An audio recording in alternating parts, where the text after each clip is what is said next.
If you care about real history, the kind written in mud, blood and hunger rather than polished memoirs, this episode is for you.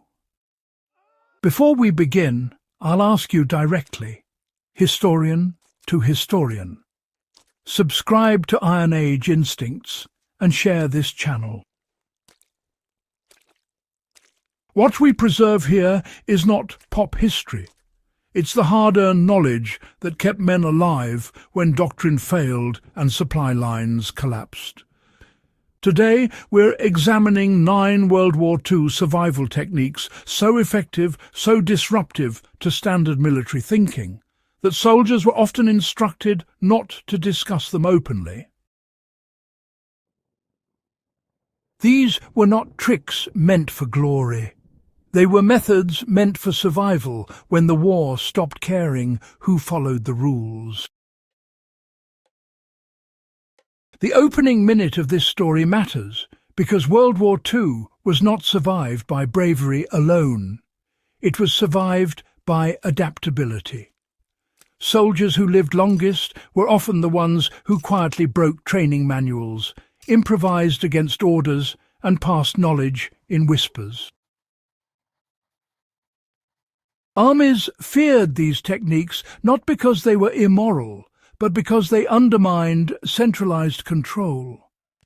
What you're about to hear comes from field reports, post-war interviews, and survival doctrines later stripped of their origins. Let's get into it. Why soldiers learned to ignore hunger signals instead of chasing calories. One of the least discussed survival skills in World War II was controlled starvation. Soldiers learned that eating whenever food appeared increased fatigue, slowed movement, and caused psychological crashes when supplies vanished. Veterans of the Eastern Front and the Pacific learned to ration not by time, but by terrain and exertion. Practically, this meant skipping meals intentionally before long marches and eating only protein or fat when possible. You know, you can actually apply this today by training yourself to function during controlled fasts while working or hiking. It's about, well, teaching your body that hunger is simply information, not an emergency. How staying dirty kept soldiers alive longer than staying clean. Contrary to barracks discipline, field survivors learned that excessive cleanliness attracted attention, infection, and, honestly, death. Shaving, washing clothes too often, or clearing scent made soldiers much easier to track by dogs and patrols. Some units even deliberately rubbed earth into their uniforms to mask human odour. In practical terms today, this means, well, understanding scent discipline in wilderness travel. When camping or bugging out, you should avoid scented soaps and minimise artificial cleanliness that signals human presence. So, why did soldiers stop building visible shelters even when it was absolutely freezing out there? Well, standard tents and huts made soldiers really easy targets for enemy artillery and aircraft. Over time, experienced troops learned to sleep in shallow ground depressions or use natural terrain features instead. These so-called invisible rests actually reduced both their silhouette and heat signature. In the modern world, this means we should learn terrain-based shelter building rather than just relying on commercial tents, you know? Even today, using earth, vegetation and shadow is still way more effective than any kind of bright synthetic gear you might have. Now, here's how breaking formation actually saved lives under fire. During the Second World War, soldiers learned very quickly that sticking to tight formations, while certainly orderly, just made them easy targets for machine gun fire. So veterans started spacing themselves out in irregular patterns and moving unpredictably, even when, it went against official doctrine. This lesson, believe it or not, applies directly to modern crowd safety. In emergencies, avoiding predictable movement and steering clear of main routes can really increase your odds of survival. So, why did soldiers sometimes drink water that the manuals insisted was unsafe? Well, in desperate conditions, troops learned to judge water sources for themselves, rather than just blindly following the rules. Flowing water with insect life, for example, was often safer than those so-called approved stagnant sources, which were sometimes already contaminated by corpses or chemicals.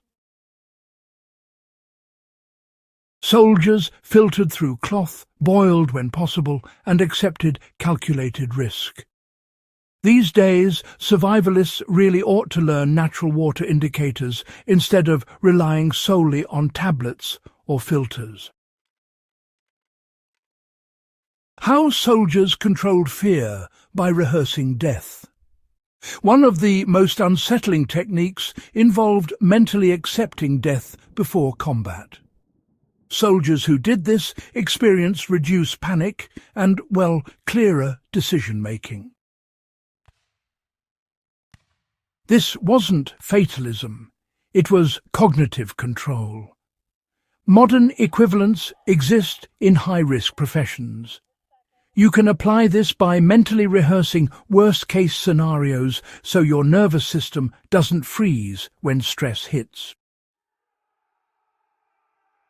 Why did soldiers carry useless-looking objects on purpose?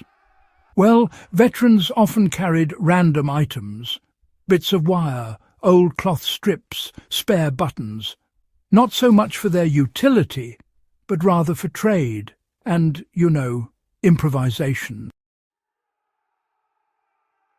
These objects, believe it or not, became a sort of currency in prisoner camps or barter zones, and today this idea translates into carrying multi-use, low-profile items instead of just single-purpose tools. Now, how did silence become even more valuable than ammunition? Experienced units learned, sometimes the hard way, that avoiding contact entirely was the best way to preserve their strength. Moving slowly, stopping often, and listening actually saved more lives than those aggressive patrols ever did. For modern survivalists, this really just goes to show the value of observation and patience over action. Sometimes waiting and watching can be your best chance at survival. There's a reason why soldiers, time and again, put their trust in local knowledge rather than relying solely on command maps. Ultimately, World War II survivors discovered that those who actually lived on the land understood its quirks far better than any top-down briefing ever could. Time after time, ignoring the advice of locals led to, ambush or dangerous exposure. Even today, whether you're travelling somewhere new or, say, preparing for emergencies, there's really nothing more valuable than learning from the people who actually live in that area. Their experience honestly matters more than any guidebook you could buy. Now, these survival techniques weren't exactly heroic or glamorous. They were, in fact, quiet, practical, and more often than not, invisible in the official histories. And that, frankly, is exactly why they matter.